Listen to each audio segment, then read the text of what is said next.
Hello' everyone আজি এটা অন্য মিনি ভ্লগলৈ আপোনালোকক স্বাগতম জনাইছোঁ। এতিয়া গৈ আছোঁ স্কুললৈ, মাথা ধুইছিলোঁ, এখন চুলি মেলি গৈ আছোঁ। আৰু আজি ইমান ধুনীয়া বতাহ দি আছে আৰু ৰ'দো দিছে। বৰষুণৰ পিছত ৰ'দটো দিলে জানেই বহুত টান কৰি দিয়ে আৰু দেখিবলৈ ভাল লগা হৈছে। ঠাইবোৰ চাফা হৈছে, গছ গছনিবোৰ সেউজীয়া হৈ উঠিছে আৰু বতাহ চাওক না, ইমান বেছি বতাহ।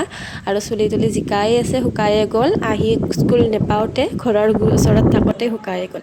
আৰু এয়া চাওক, আহি মই কাম পাই গ'লোঁ স্কুলত। আৰু বৰ্তমান যিহেতুকে এক্সাম উঠি গৈছে, এতিয়া আমাৰ কাম বেলেগ। আমাৰ এতিয়া ৰোল ৰং মিলাব লাগে, মাৰ্কশ্বিট মিলাব লাগে, সেইবোৰৰ কাম। তো কামখিনি কৰি এতিয়া ঘৰলৈ বুলি যাত্ৰা আৰম্ভ। আৰু মেঘখিনি চাওকচোন, আহিলে আৰু ক'লা মেঘ ক'ৰবাৰ পৰা। আৰু এতিয়া পিছবেলা হৈ গ'ল আৰু ফুৰিব আহিলোঁ আমাৰ গাঁৱৰে এইখন পাৰ্ক। তালৈ লগৰ ছোৱালীৰ লগত ভাবিলোঁ অলপমান ফুৰি আহোঁ। তো এয়া চাওক, আৰু দেখিবলৈ মানে নতুনকৈ বনাইছে আৰু বহুতখিনি বনাব বাকী আছে। আপোনালোকক পিছত ভালকৈ দেখুৱাম। আৰু এয়া ৰিলো বনাইছিলোঁ। আৰু এয়া চাওক, অকণমান ইয়াৰে ঠাইখিনি দেখুৱাই দিছোঁ। আৰু সিপিনে এখন আছে শ্মশান, দেখিছে আপোনালোকে। কোনো কথা নাই, আমি ভূতৰ লগতে ফুৰিম নে কি কয়।